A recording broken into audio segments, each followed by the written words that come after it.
여러분, 혹시 이런 경험 있으신가요? 새벽 6시부터 밤 10시까지 일하는데도 통장 잔고는 항상 바닥입니다. 주말에도 아르바이트를 하고 용돈이라고 할 만한 것도 모두 저축하려고 노력하는데 왜 돈은 물 새듯 빠져나가기만 할까요? 친구는 똑같이 일하는 것 같은데 벌써 집도 마련하고 차도 바꿨습니다. 나보다 덜 성실한 것 같은 동료가 승진하고 연봉도 더 많이 받습니다. 혹시 여러분도 이런 순간들이 있으셨나요? 가정에서는 아이들 교육비와 생활비로 빠듯하고 직장에서는 아무리 열심히 해도 인정받지 못하는 것 같고 인간관계에서도 늘 먼저 베풀기만 하고 돌아오는 것은 없는 것 같습니다. 분명 다른 사람들과 다르지 않게 살고 있는 것 같은데 왜 유독 나만 이렇게 재물과 인연이 없을까 자문해 보셨을 겁니다. 하지만 부처님의 가르침에는 이 모든 답이 숨어 있습니다. 돈이 모이지 않는 이유는 단순히 노력 부족이나 운이 나빠서가 아닙니다. 그 뒤에는 우리가 미처 알지 못했던 마음의 방향과 업의 흐름이 있습니다. 마치 강물이 막힌 곳을 찾아 우회하듯 복도 막힌 마음을 피해 다른 곳으로 흘러가는 것입니다. 오늘 우리는 이 막힌 복의 물길을 다시 열어보려고 합니다. 부처님께서 제자들에게 전해주신 재물과 업에 관한 깊은 가르침을 통해 우리 각자의 마음 속에서 일어나고 있는 변화의 가능성을 발견하게 될 것입니다. 지금부터 시작되는 이 여정이 여러분의 마음에 작은 등불 하나를 켜드릴 수 있기를 진심으로 바랍니다.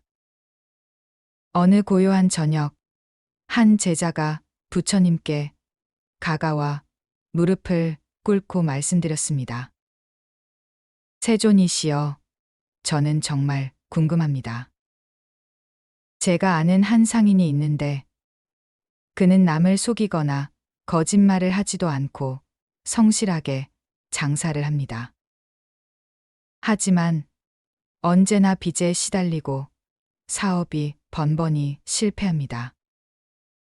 반면 제가 아는 다른 상인은 그보다 덜 부지런해 보이는데 모든 일이 잘 풀립니다. 이것이 어찌 된 일입니까? 부처님께서는 그 제자의 마음을 깊이 들여다보시며 조용히 말씀하셨습니다. 제자야, 그대의 마음을 이해하노라. 눈에 보이는 것만으로는 진실을 알 수 없느니라. 부처님께서는 잠시 침묵하시며 저 멀리 흐르는 강물을 바라보셨습니다. 물이 흐르는 것을 보아라. 같은 비가 내려도 어떤 땅은 물을 머금고 풍요로워지지만 어떤 땅은 물을 흘려보내고 메마른 채로 남는다. 이는 땅의 성질 때문이니 마음도 그와 같느니라. 부처님께서는 한 손으로 땅을 가리키시며 계속 말씀하셨습니다. 첫 번째 상인은 성실하지만 마음 깊은 곳에 뿌리 박힌 아집이 있었느니라. 자신의 방식만이 옳다고 여기고 남들의 성공을 보며 은밀히 시기하였으며 고객들의 사정은 헤아리지 않고 자신의 이익만 추구했느니라.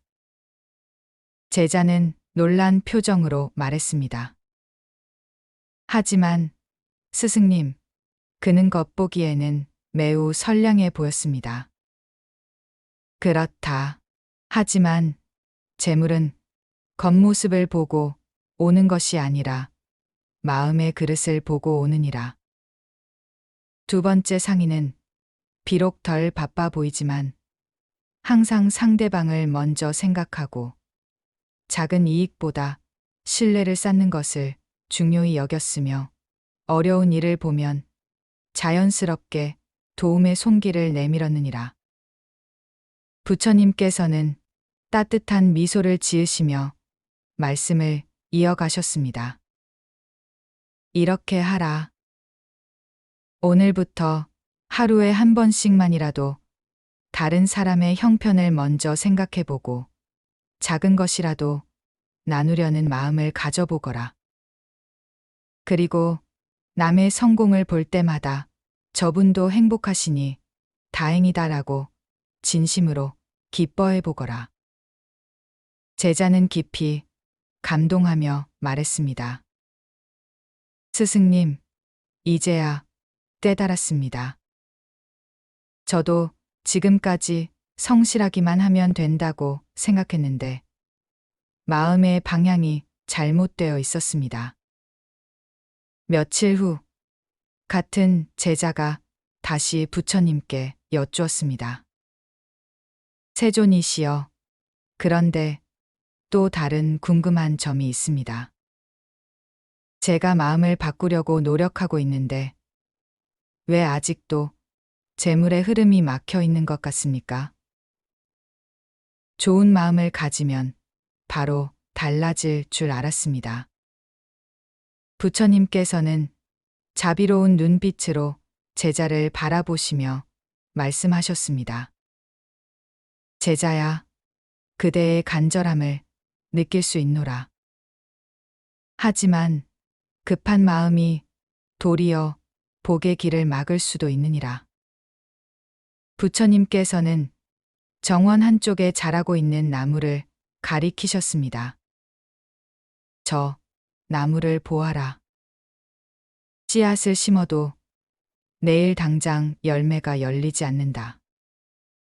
뿌리를 내리는 시간, 줄기가 자라는 시간, 꽃이 피는 시간이 모두 필요하다. 마음의 변화도 그와 같느니라. 부처님께서는 잠시 눈을 감으시고 깊이 숨을 들이마시신 후 말씀을 계속하셨습니다. 그대는 지금 뿌리를 내리는 단계에 있느니라. 과거에 쌓인 업장들이 층층이 쌓인 바위와 같다면 지금 그대가 짓는 선행들은 그 바위에 떨어지는 물방울과 같다. 하나하나는 작아 보이지만 꾸준히 떨어지면 결국 바위도 뚫리게 되느니라. 제자가 의아한 표정으로 물었습니다. 그렇다면 과거의 업장이란 구체적으로 무엇을 말씀하시는 것입니까? 업장이란 마음에 새겨진 좋지 않은 습관의 자취들이니라. 예를 들어 가난한 이를 보고 저런 사람과는 상관없다고 외면했던 마음, 누군가 성공했을 때 운이 좋았을 뿐이야 라고 폄하했던 마음, 내가 이만큼 했으니 당연히 보상받아야 해라고 계산했던 마음들이 모두 업장이 되어 복의 흐름을 막는 것이니라. 부처님께서는 연못에 던져진 돌멩이가 만드는 파문을 보시며 설명을 이어가셨습니다. 하지만 절망하지 마라. 이렇게 하라. 매일 잠들기 전에 조용히 앉아 오늘 하루를 돌아보며 내가 누군가에게 도움이 되었을까? 누군가를 진심으로 기뻐해 주었을까? 라고 스스로에게 물어보거라. 그리고 부족했던 부분이 있다면 내일은 조금 더 나은 마음으로 살겠다고 다짐해 보거라. 제자는 고개를 끄덕이며 말했습니다. 스승님, 그렇게 하면 업장이 정말 사라집니까? 천천히, 하지만 확실히 사라질 것이다. 마치 해가 뜨면 어둠이 자연스럽게 사라지듯 자비의 마음이 커지면 업장은 저절로 녹아내리느니라. 일주일 후 제자가 밝은 표정으로 부처님께 나아왔습니다. 세존이시여, 스승님의 가르침대로 실천해 보니 마음이 한결 가벼워졌습니다. 하지만 실제로는 어떻게 해야 재물과 진정한 인연을 맺을 수 있을까요? 구체적인 방법을 알려주십시오. 부처님께서는 제자의 달라진 기운을 느끼시며 기쁘게 말씀하셨습니다. 좋구나, 제자야. 그대의 마음이 이미 달라지고 있음을 느낄 수 있노라. 이제 더 깊은 실천의 길을 알려주겠다. 부처님께서는 5 손가락을 펼치시며 말씀하기 시작하셨습니다. 첫째, 매일 아침 일어나면 마음속으로 이렇게 말하거라. 오늘 하루 만나는 모든 이들이 행복하기를 바랍니다. 그리고 제가 그 행복에 작은 도움이라도 될 수 있기를 바랍니다. 이는 마음의 그릇을 넓히는 기도니라. 둘째, 돈을 쓸 때마다 감사의 마음을 잊지 마라.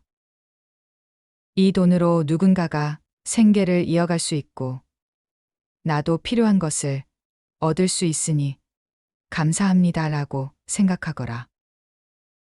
돈을 원망의 대상으로 보지 말고 순환하는 에너지로 여기는 것이니라. 제자가 진지한 표정으로 물었습니다. 세 번째는 무엇입니까, 스승님?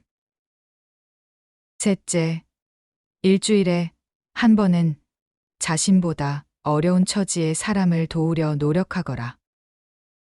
큰 것이 아니어도 좋다. 길에서 짐을 든 노인을 도와드리거나 마트에서 줄을 서 있는 임신부에게 자리를 양보하거나 동료가 힘들어할 때 커피 한 잔을 사주는 것도 모두 보시니라. 부처님께서는 바람에 흔들리는 나무잎을 보시며 4번째와 5번째를 말씀하셨습니다. 넷째, 성공한 사람을 보면 그의 뒤에 숨겨진 노력과 선행을 먼저 찾아보려 하거라. 저분은 분명 보이지 않는 곳에서 많은 좋은 일을 하셨을 것이다 라고 생각하며 진심으로 축하해 주거라. 시기심은 복을 막는 가장 큰 장벽이니라. 5째, 실패하거나 돈을 잃었을 때도 원망하지 마라. 이것도 내가 배워야 할 교훈이구나. 더 큰 복을 받기 위해 마음을 정화하는 과정이구나 라고 받아들이거라. 이렇게 하면 실패조차 복의 씨앗이 되느니라. 제자는 2 손을 모으며 감동스러운 목소리로 말했습니다. 스승님, 이 5가지를 실천하면 정말 삶이 달라질까요? 실천하면 반드시 달라진다. 하지만 결과를 재촉하지 마라. 씨앗이 자라는 시간을 존중하듯 마음의 변화도 그 속도를 존중해야 하느니라. 중요한 것은 매일 조금씩이라도 이 길을 걸어가는 것이니라. 한 달 후 제자가 전과는 완전히 달라진 평온한 모습으로 부처님께 나아왔습니다. 세존이시여, 하지만 여전히 궁금한 것이 있습니다. 제가 이렇게 마음을 바꾸고 선행을 쌓고 있는데도 때로는 옛날 마음이 올라옵니다. 누군가 잘 되는 것을 보면 아직도 가끔 부러운 마음이 들고 돈이 나갈 때는 아깝다는 생각이 듭니다. 저는 아직 멀었습니까? 부처님께서는 깊은 미소를 지으시며 말씀하셨습니다. 제자야, 그대는 이제 진정한 수행자가 되어가고 있노라. 자신의 마음을 관찰할 줄 아는 자만이 그 마음을 다스릴 수 있느니라. 부처님께서는 하늘을 올려다보시며 구름의 움직임을 보여주셨습니다. 저 구름을 보아라. 파란 하늘에 구름이 지나간다고 하늘 자체가 더러워지는 것이 아니다. 구름은 지나갈 뿐이고 하늘은 항상 맑고 푸르다. 그대의 마음도 그와 같으니라. 부러움이나 아까움이라는 구름이 지나갈 수도 있지만 그대의 본래 마음은 자비롭고 맑다. 부처님께서는 제자의 손을 포근히 잡으시며 말씀을 이어가셨습니다. 중요한 것은 그 구름을 쫓아가지 않는 것이니라.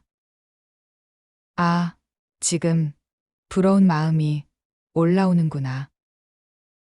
이것도 지나갈 뿐이다라고 알아차리고 다시 자비의 마음으로 돌아오면 되느니라. 제자가 눈을 반짝이며 물었습니다. 그렇다면 완전히 그런 마음이 사라질 날은 있습니까? 완전히 사라지지 않을 수도 있다. 하지만 그것이 중요한 것이 아니니라. 중요한 것은 그런 마음이 올라와도 그것에 휘둘리지 않고 선택할 수 있는 힘이 생기는 것이다. 그것이 바로 지혜니라.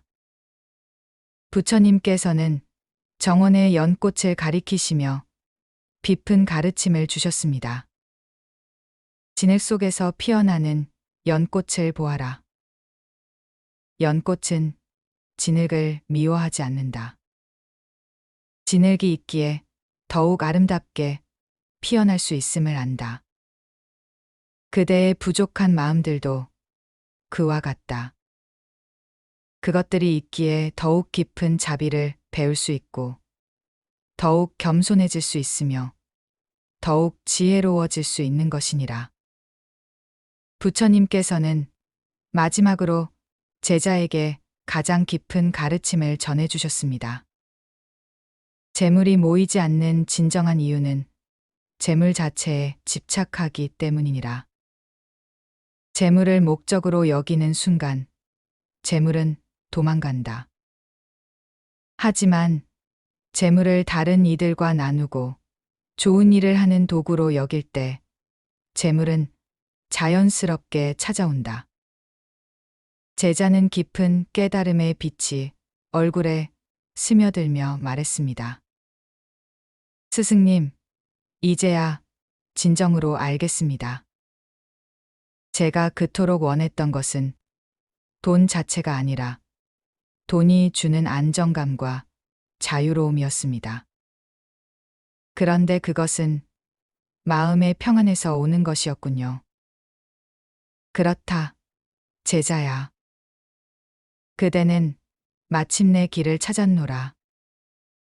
부처님께서는 제자들에게 재물과 올바른 관계를 맺는 5가지 방법을 체계적으로 설명해 주셨습니다. 첫 번째 방법, 감사의 마음 기르기. 부처님께서 말씀하셨습니다. 모든 복은 감사에서 시작되느니라. 감사란 단순히 좋은 일이 있을 때만 하는 것이 아닙니다. 가난할 때도 어려울 때도 지금 이 순간 살아있음에, 건강한 몸이 있음에, 오늘 하루를 무사히 보낼 수 있음에 감사하는 마음이 진정한 감사입니다. 예를 들어 아침에 눈을 뜰 때 오늘도 새로운 하루를 허락해 주셔서 감사합니다라고 마음속으로 말해보세요. 밥을 먹을 때는 이 음식을 통해 생명을 이어갈 수 있어 감사합니다라고 생각해 보세요. 현대적 적용으로는 스마트폰 알람이 울릴 때마다 하루 3번 감사 인사를 하는 것도 좋은 방법입니다. 두 번째 방법, 나눔의 실천. 복은 움켜쥐는 자에게서 멀어지고 나누는 자에게 찾아오느니라. 나눔이라고 해서 거창한 기부를 해야 하는 것은 아닙니다. 옆자리 동료가 힘들어할 때 따뜻한 말 한마디를 건네는 것, 지하철에서 임신부에게 자리를 양보하는 것, 아파트 경비 아저씨께 따뜻한 커피 한 잔을 드리는 것도 모두 나눔입니다. 특히 돈이 부족하다고 느낄 때일수록 더 작은 나눔을 실천해 보세요. 편의점에서 잔돈을 기부함에 넣거나 길에서 만난 반려동물에게 간식을 주는 것만으로도 고개 순환이 시작됩니다. 현대인들에게는 온라인에서 좋은 콘텐츠에 응원 댓글을 다는 것도 마음의 나눔이 될 수 있습니다. 세 번째 방법, 시기심 내려놓기. 남의 성공을 시기하는 마음은 자신의 복을 태우는 불과 같으니라. 다른 사람이 승진하거나 좋은 일이 생겼을 때 첫 번째 반응을 관찰해 보세요. 운이 좋았을 뿐이야. 나보다 못한데 왜 저런 일이? 불공평해 같은 마음이 올라온다면 그것을 알아차리고 저분도 행복하시니 다행입니다. 저도 언젠가는 좋은 일이 있을 것입니다 라고 마음속으로 축하해 주세요. 이는 단순한 긍정사고가 아니라 우주의 풍요로움을 믿는 신뢰의 표현입니다. 현대 사회에서는 SNS를 볼 때 특히 이런 마음이 올라오기 쉬운데, 다른 사람의 행복한 모습을 보면 나도 저런 기쁨을 느낄 수 있는 날이 올 것이다 라고 희망을 품어보세요. 네 번째 방법, 정직한 노동. 정직하지 못한 방법으로 얻은 재물은 오래가지 못하고 그 대가는 반드시 돌아오느니라. 빠른 성공이나 쉬운 돈벌이를 추구하기보다는 정직하고 성실한 방법으로 생계를 이어가는 것이 중요합니다. 비록 더디게 보일지라도 정직한 노동으로 얻은 수입은 마음의 평안과 함께 옵니다. 직장에서 야근 수당을 정확히 신청하고 택시비를 실비로 처리하며 작은 거스름돈도 돌려주는 등의 정직함이 모여 큰 복이 됩니다. 현대에는 온라인 거래에서도 정확한 상품 설명을 하고 약속된 시간을 지키며 실수했을 때는 솔직하게 인정하는 자세가 결국 더 큰 신뢰와 성공을 가져다 줍니다. 다섯 번째 방법, 부모와 조상 공경. 나를 이 세상에 존재하게 해주신 은혜를 잊지 않는 자에게 하늘의 복이 내리느니라. 부모님께 정기적으로 안부를 여쭙고 명절에는 정성스럽게 차례를 지내며 조상님께 감사의 마음을 표현하는 것이 복을 부르는 길입니다. 이는 미신이 아니라 생명의 연결고리를 소중히 여기는 마음가짐입니다. 부모님이 살아계시다면 자주 안부를 묻고 좋아하시는 음식을 해드리며 건강을 챙겨드리세요. 돌아가셨다면 마음속으로나마 감사 인사를 올리고 부모님께서 기뻐하실 만한 선한 일을 하겠다고 다짐해 보세요. 현대적 방법으로는 부모님의 사진을 보며 하루 한 번씩 감사의 마음을 전하거나 부모님의 가르침을 실천하는 것도 좋습니다.